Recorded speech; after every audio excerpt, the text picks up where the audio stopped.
Hey, beautiful soul. You're listening to the Rising into Mindful Motherhood podcast, your weekly dose of fertility wisdom. I'm your host, Dr. Katie Wood. I'm a barefoot mama bear, pharmacist, and integrative fertility coach. This is your go-to podcast for all things to naturally nourish your fertility, embody womb healing, and reclaim your feminine power to accelerate your path to pregnancy. My expert guests and I will be having intentional conversations to discuss the many facets of a thriving, fertile foundation, natural wellness, and how we grow and transform as women on our journey to motherhood. So let's dive in, shall we?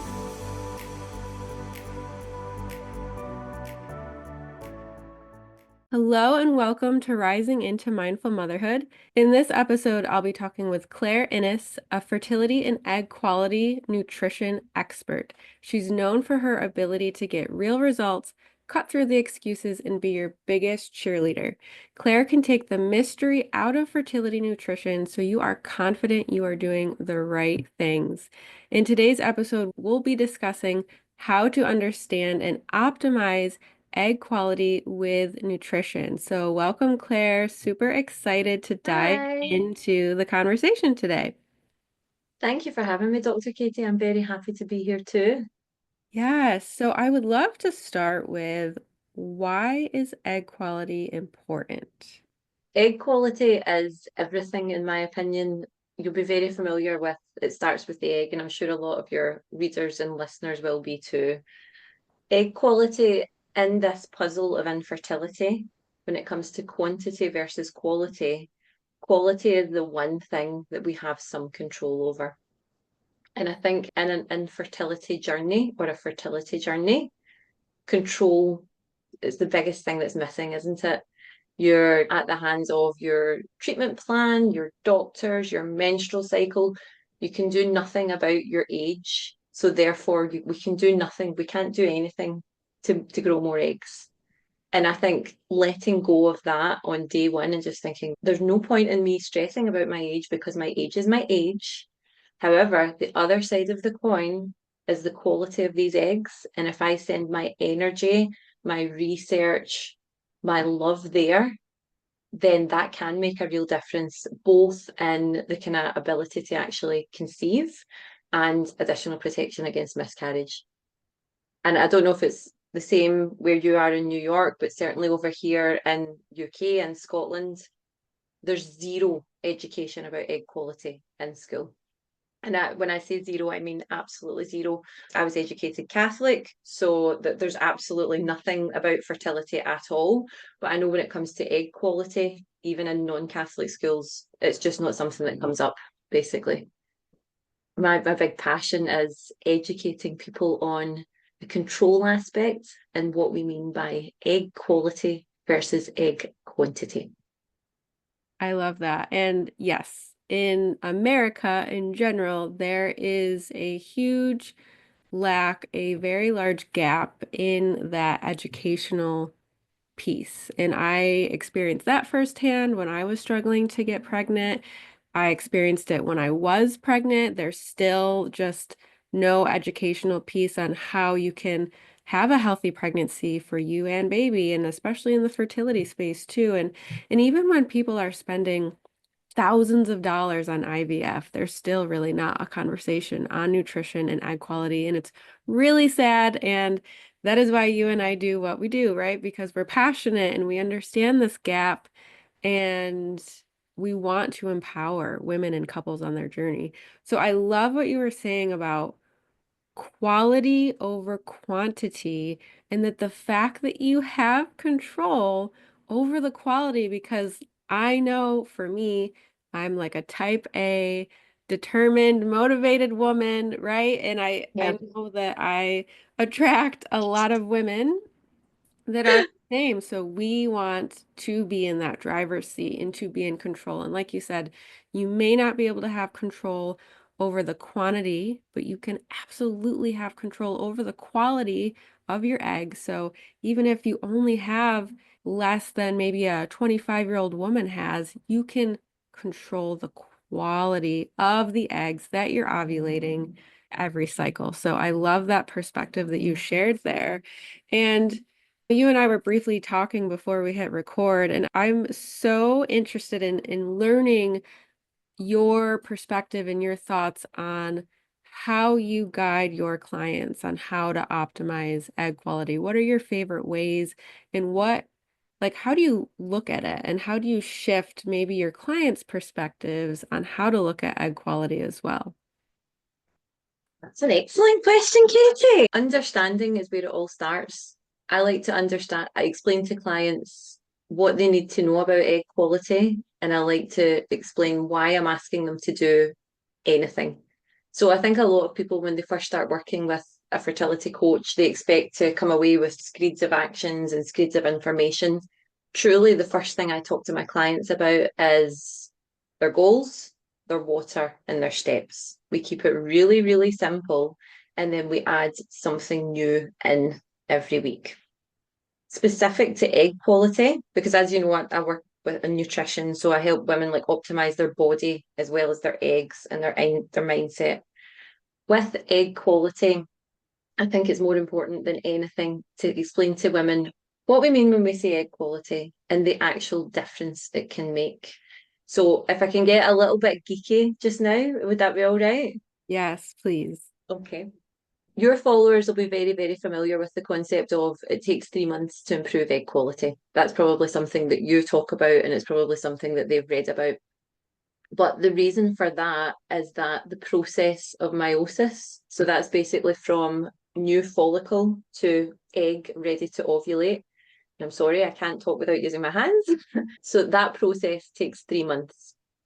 We always thought that from we know when we're born, we lose eggs, don't we? And we always thought the quality deteriorates over time. But what is really understood much more deeply now is that the 3 months before we ovulate an egg is when the meiosis process is happening. And this is when the chromosomal sorting happens during the process of meiosis. Okay. We know for a fact that more than half of 12-week miscarriages are down to chromosomal abnormalities. And going back 20 years, it literally just wasn't understood that you can get in during this 3 months and you can protect yourselves from harm chemicals. You can take the right antioxidants. I loved your podcast a couple of weeks ago. Not just any antioxidant, you can take the right ones. You can nourish your eggs, you can nourish your body. That 3 months can make a massive, massive difference. So, to answer your question, my approach is explaining what and then explaining why and then helping them every step of the way. And much like yourself, I typically work with type A ladies as well. And type A ladies love a wee dopamine hit, don't we? We love to tick a box. We love to give ourselves a pat in the back and we love to track. So I have my girls tracking anything they can. As long as it's not stressing them out, we will track, track, track, track, track. Mhm. Yeah, thank you for explaining that 3-month process because it is one of those things that you hear about. You probably read about it on social media posts. You've probably read about it in books, hear it on podcasts, but really having that underlying knowledge of why that is happening. And even realizing that the cycle, like your menstrual cycle that you're having this month, is a reflection of 3 months ago, right? So not necessarily just a reflection of what happened within that cycle. So I think for me, I'm trying to think. I was sick or I had a really stressful month in May. My dog passed away.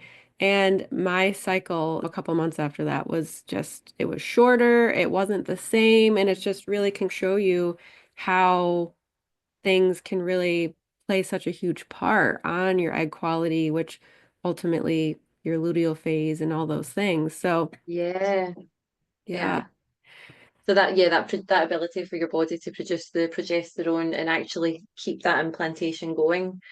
A Mhm. total tangent as well, but I can't get my head around how little we were able to research during COVID and during the virus, both in terms of what was happening to our hormones, but of course the stress element of it as well. And Mhm. obviously it was a once in a hopefully, once in a lifetime thing. And obviously, all of the medical practitioners were very busy trying to fight this virus. But I am fascinated to try and understand more about A, the hormonal impact, and B, stress specifically, and how that affected fertility around the world. Because you'll be aware, healthcare around the world is just so diverse as well. Yeah, and in hearing from some women, either after they had the virus itself or after they had the shot, it had an effect on their menstrual cycles too. So I feel like we're going to be learning for years and years and years now what happened, during that time. I hope we are. I hope we actually do. Yeah, we'll see, I guess. We'll see. But so you had mentioned antioxidants. So I know that there are a lot of things nutrition wise that we can do and control in terms of supporting our hormones and thus our egg quality. What are some of like your top hitters that you love? Just recommending to everyone across the board. Using our 4-step restorative fertility framework, we will 1, reveal the physical and energetic root cause. 2, we will remove the barriers to you conceiving and carrying a pregnancy to term. Number 3, we will rebalance the physical and energetic body with bio-individual strategies. And number 4, receive. You will nourish the mind, body, and spirit so you can receive baby. I have 3 one-on-one spots, and this is for the woman who is ready to claim her fertility back. She's ready to step back into her power. She is ready to do what it takes to finally get pregnant. If you want to learn more about this, find me on Instagram at @the_wellness_pharmacist. My Instagram is going to be in the show notes. Oh, yes. Okay. So my top hitters, I keep it really, really basic. Typically, so my background is in menopause, and I have a lot of experience in working with women who need to reduce their BMI to qualify for IVF. So this isn't going to be relevant to everyone, but it is quite relevant to that group of people, and of course, ladies with insulin resistant PCOS. Okay. But it comes back to protein. I can't go half an hour without talking about protein, and that's both from cell growth, but also managing insulin resistance, preventing insulin resistance, and just keeping an eye on those spikes in our insulin. So even women who aren't suffering from PCOS or insulin resistance, they can still get themselves into this place where they're skipping breakfast, they're existing on coffee until lunchtime. Lunchtime might be like a slice of toast, or it might just be something really, really fast. And they're actually not thinking about protein until dinner. And very often, I'll speak to those women, and at the top level, I'll say, tell me about your nutrition. And they'll say, oh, I eat fairly healthily. I eat really well. And these women are so burned out that they truly believe they are eating really healthily. And then we need to go back and explain to them, okay, so you're not having protein in the morning, you're not having protein at lunchtime, you're tired all the time, and you're trying to set your body up to create a new human and carry a new human. You need to understand the importance of protein. And yes, I'm absolutely all for everything organic and grass fed and massaged by virgins, but I'm a big, big advocate as well of better, not best. Because for a type A woman, what will happen in her head is if she can't afford grass fed beef, or if she can't access organic corn fed chicken, I'll just have toast. I'll just have toast. So I really, really like to help my clients understand that there is a middle ground. We can do the best we can, but sometimes we need to just give up that we can't tick all of the boxes all the time. Mm-hmm. Back to your other question, another one of my kind of big hitters, particularly for antioxidizing, is berries. I'm just obsessed with berries. All berries, all the time, every berry. I love, love, love a berry. We have terrible weather over here in Scotland. Literally, even our summer months of June, July, and August, it pours with rain most of the time. So I tend to just use frozen berries all the time, and there's absolutely a place for them in our nutrition as well. And then, of course, healthy fats. Long live understanding the difference between trans fats, kind of medium animal fats, and then, of course, our beautiful plant-based fats that we need to regulate those hormones. Mhm. What about Yeah. yourself? What are your favorites? Yeah, I mean, definitely making sure that we're having breakfast first and really prioritizing the protein, the healthy fats for sure before you have coffee. And going back to what you were saying is not focusing on protein for breakfast or lunch, not until dinner. What I'm also hearing too, and I've had some clients who struggle with this, is then you're not even getting enough calories in into your day. And going back to what you were saying is you are trying to create life and your body is not going to feel safe or capable of doing that if you're barely eating enough calories to sustain your life, let alone creating new life. So I think it comes back to that too, making sure that you're eating enough for a grown woman and Yeah. creating that, it's basically like an underlying safety cue to the body. Like there Yeah, it's is, the energy equation, isn't it? yeah. If we can take it back to that basic level of how can you expect to create a new life and grow a person if you're not sustaining yourself healthily at the moment? Yeah. I've worked with a woman, I've worked with many iterations of this woman, but this lady that I worked with recently, we really got under the skin of her food diary. And it started off exactly the way I described to you. I don't have time for breakfast. I'm not very hungry in the morning and I'm really tired. I have a coffee and then I'll have a sandwich at lunch and maybe some chips and a Diet Coke. And then I'll have a nice, healthy dinner. The dinner will be salmon, asparagus, and couscous. When it comes to actually analysing what she had, 3 coffees before lunch. She was nibbling on birthday cake at her desk, didn't even realise she was doing it. While she's cooking the salmon and couscous, it's grapes, it's this, it's that, because she's so undernourished and exhausted. A lot of the time, she literally doesn't know she's doing it. And Mhm. that is the effect of, you'll be the same with career women who are type A. They're used to achieving, they're used to taking care of shit, aren't they? They're used to getting everything done. And this is what ends up happening. They're just doing too much and they're exhausted and they're eating when they don't even know they're eating. And they're never, ever, ever snacking on broccoli. No one ever snacked on broccoli and didn't know they were doing it. Yeah. And eating enough protein in the morning and the afternoon, that's going to help your cortisol, like healthy cortisol Yeah. levels throughout the day. So that's definitely one reason why she's probably feeling tired and just not getting enough food in general. So, yeah, making sure that you're eating enough, that it's high quality food. I love berries as well. And like you said, if you aren't in an area that is able to grow berries fresh, we're able to find organic frozen berries here in America. I don't know Hmm. if they have that in Scotland too. And typically Yeah. I find that cost to be reasonable, sometimes even Yeah. compared to buying fresh. And I'm not sure if in Scotland this would apply, but here we have a website or a company. I don't really know what they are, but the EWG, the Environment Working Group. I don't know if you've ever heard of them, but they come out, at least for the United States, called the Dirty Dozen. So it's like the top 12 fruits and vegetables that have the highest pesticides. So focusing Hmm. on buying those organically.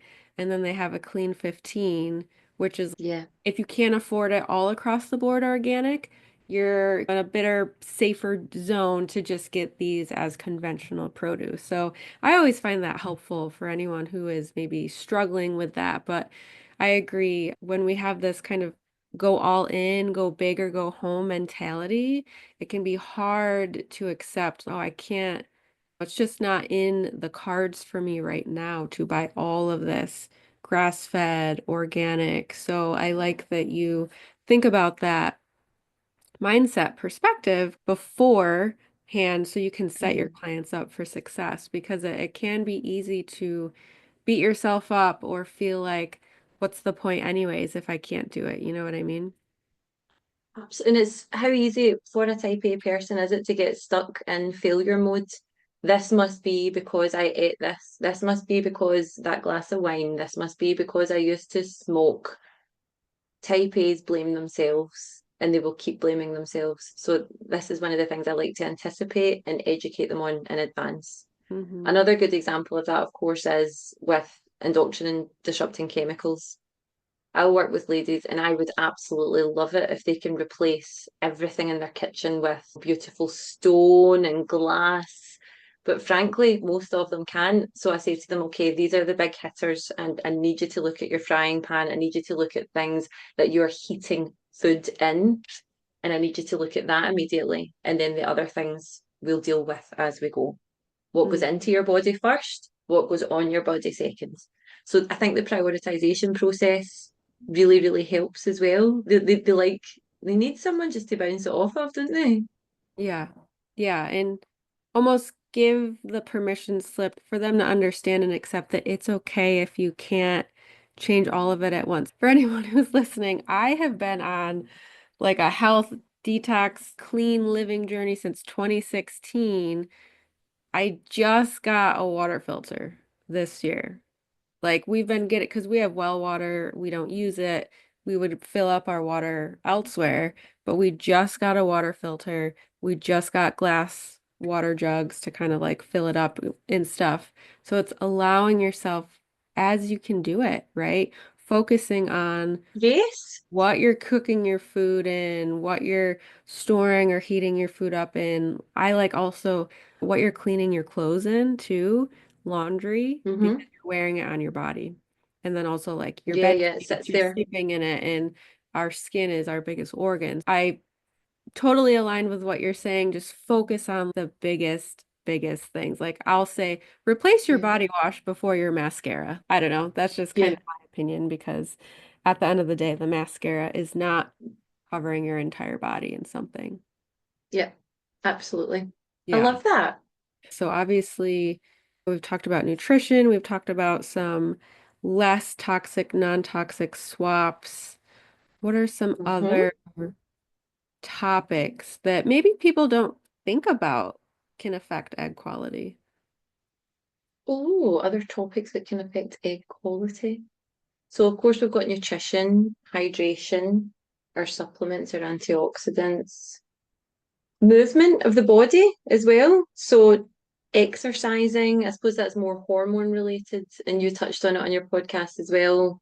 Looking at this cortisol link with HIIT, I prefer my clients to do more resistance based workouts because I really want my clients hungry, really enjoying their food. I want to work on that relationship with food with them, and of course it's not bringing up and down their breath and their heart rate so quickly. Mhm. So I almost everything is future proofing. I want my clients resistance training so that they've got a nice strong back, so that their hips are flexible and they can thrive through this pregnancy. Because how easy is it for us to think, as soon as I conceive, it'll be fine. As soon as I get past that 3 month scan, I'll be fine. And yeah, hopefully you will be. But how good would it be if you're walking about with a lovely tall back and you come out of a pregnancy without prolapses and issues? So yeah, exercise is something that I'm really into with my clients as well. Many, many, many moons ago, I used to be a personal trainer and I specialised in prenatal before I got into nutrition. Yeah, and I think that that's something important to get into, especially if it's not already a part of your lifestyle and in your habits, is exercising because when you are pregnant, a lot of times doctors will be cautious about you starting an exercise routine that you weren't doing before you got pregnant.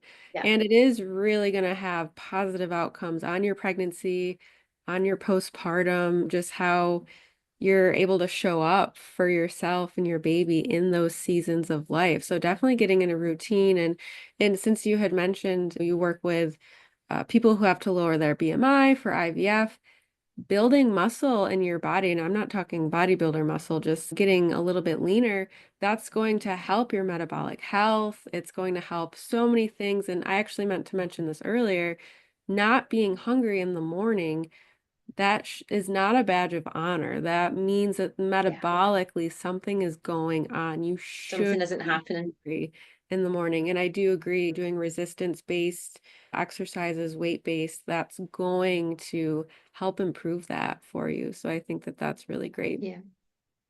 It's so good as well. And I can get a wee bit woo-woo here, but just for that self-love piece as well, like having something to be proud of, Mm. seeing the change in your body. But it's it's actually very hard for women to grow muscle. So when I speak to ladies and they say, "Oh, I don't want to lift weights, I don't want to get all bulky," you would have to, I mean, I've been trying to get bulky for 10 years, and believe me, it is not happening. It's very, very difficult to, get to grow muscle for women. But when they're growing, the more muscle they have compared to body fat, absolutely, they're metabolizing faster. Their body is actually doing more at rest. But it doesn't even need to be resistance training. Quite often, I will work with women just trying to get them off their arse.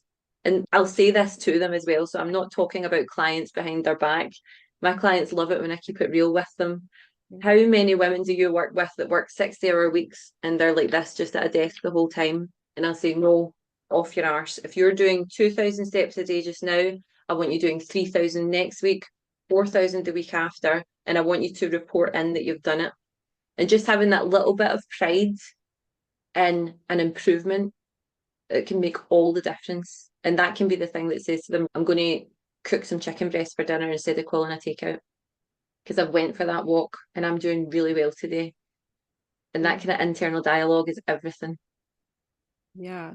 Not to mention how much better you feel when you exercise. I know I work from home mostly with my 5-year-old daughter, so I can get in my own little funks where I get out of exercising. But then once I get back in it, I'm just like, "Oh my gosh, I feel amazing."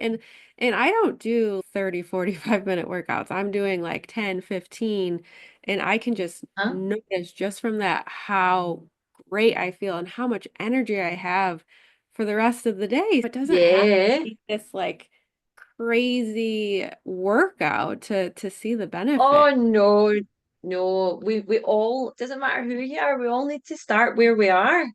We can't we can't start from where someone else is. Then it's like that picture of the ladder and you just can't get started. Yeah. What sort of training do you do? Do you train at home or do you go to a gym? I do it all at home because we're about 30 minutes from anywhere, so I don't have time for that. I actually just got a vibration plate and I've been really enjoying that so far, easing into Lovely. it. But I do have a Pilates bar, I have weights. I love lifting weights and just building my strength and things like that. Not too much of a cardio girl. I do like to go for walks and hikes, but yeah, yoga too. Yoga is nice and stretching. I wish I could love yoga. I appreciate yoga and I am absolutely bought in, but I still just can't force myself. I'm so used to just lifting heavy and going for the adrenaline that I've just not got there. For my Hmm. clients, I actually get someone else to do the yoga for them. Yeah. That's how bad at it I am. Pilates is nice too. It's almost like for me taking yoga to the next level Yeah, where you're yeah. using like your own weight-based moves and things like that. So you had mentioned before when we were talking, sometimes it can be difficult to keep up with things, and when times are just feeling a little tough for people, how do you coach and motivate your clients when they're in that slump? Yeah. When we're on an infertility or a fertility journey, there's a lot of bumps, aren't there? For some, it can be loss. For some, it can be a failed cycle. For some, it can be a menstrual cycle. It can be getting a bill for meds. There's a lot of things that can get in our way. And then there's the purely emotional side of it when your best friend mentions her pregnancy, when your granny phones and says, "When are you making me a great grandmother?" It's literally everywhere. When I'm coaching my clients, I like to talk to them about this when they're in a good place so that they can understand what's happening. So I really like to talk about the reticular activator, which is the part of our brain that's filtering out what's happening. So is this a visual podcast or is it just audio? It's video too.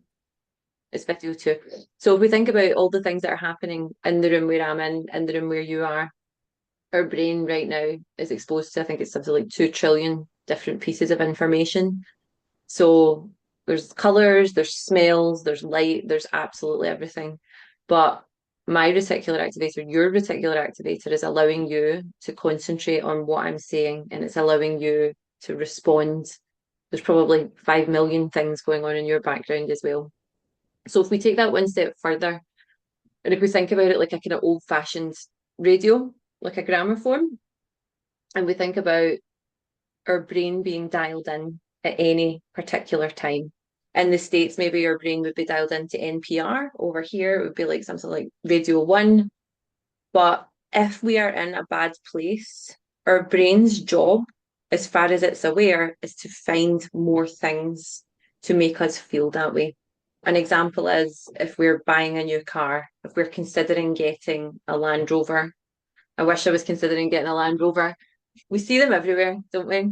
The classic case with fertility is, of course, we see pregnant women everywhere. We see babies everywhere. The reality is they were always there. It's just that we weren't dialed into them. I like to speak to my clients when they're in a good place or a fine place and really explain that to them and explain that down the line there is going to be hardship. And at that point, it's up to you to really manage your kind of mental environment. If you turn on the news, oh my God, you're going to hear some scary, scary, scary shit. I've literally had women before who have been my one-to-one clients, and I've said, unfollow every fertility coach on your Instagram, including me. Come out of my groups until you're feeling better, and we'll just meet and have conversations at the same time every week.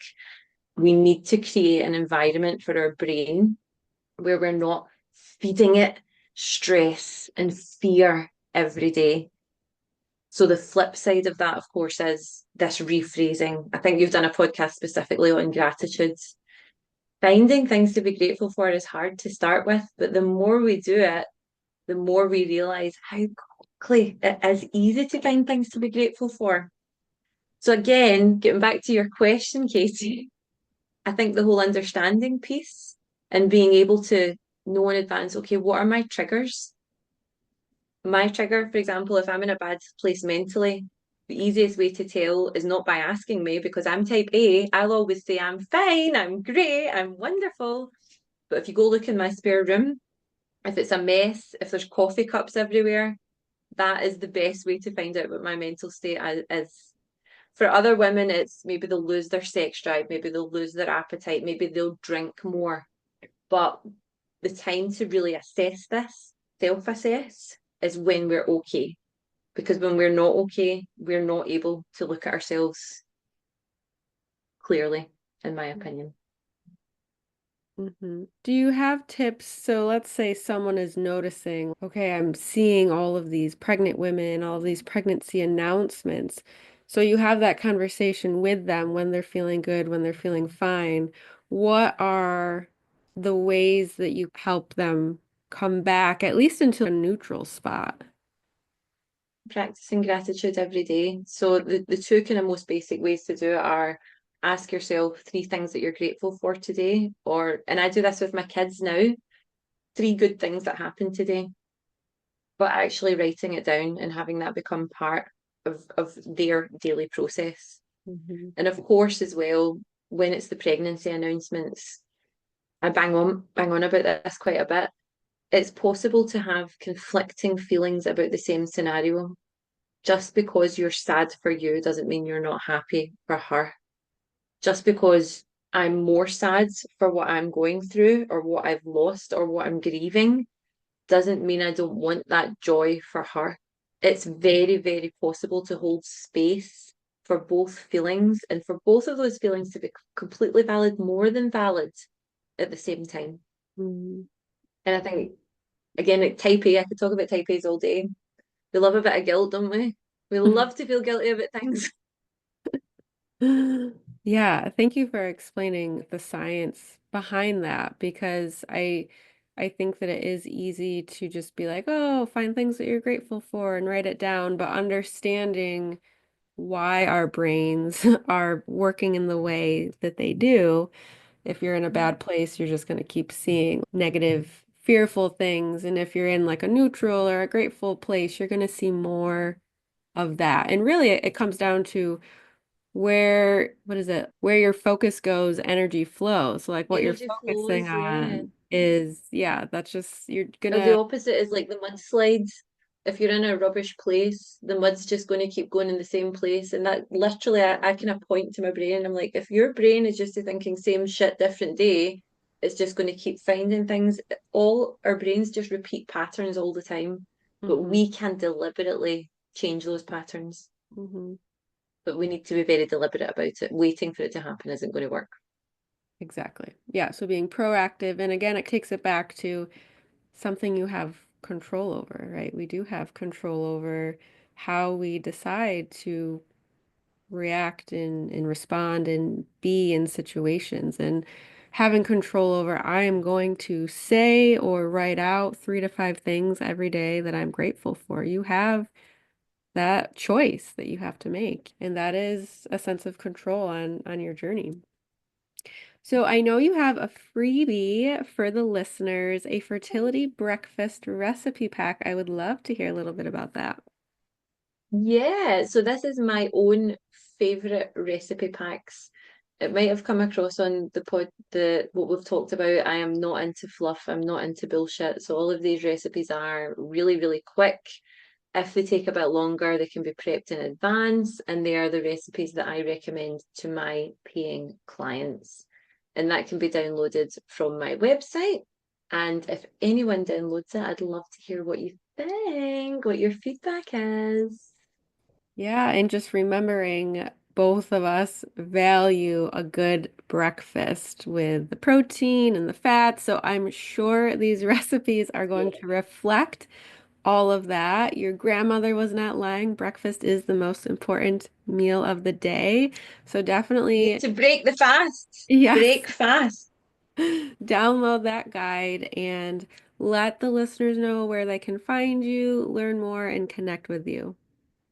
Sure. So they can download the breakfast pack from my website, which is thefertilitymentor.org.uk/free stuff. And they can follow me on Instagram. My handle is thereal.fertilitymentor.